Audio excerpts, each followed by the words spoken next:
मी सातत्यानं सभागृहामध्ये वाघुलीचे विषय मांडत असतो साहेब, का तर 3.5 लाख लोकसंख्या आहे. तिथले काही बेसिक प्रश्न आहेत की त्या ठिकाणी 3.5 लाख लोकसंख्येला पुरेल असं पियाला पाणी अजिबात नाही, किंवा त्या ठिकाणी सांडपाण्याची व्यवस्था नाही, कचऱ्याचे प्रश्न नीटसे सुटत नाही.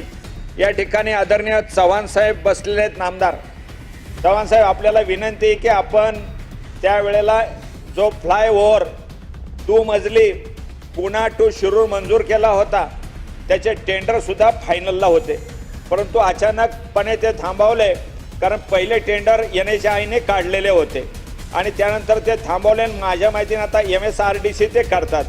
मग ह्याला सुद्धा गती दिली पाहिजे, कारण 1 लाखापेक्षा जास्त वाहनं त्या रस्त्यावरनं जातात, खूप वाहतूक मोठी आहे.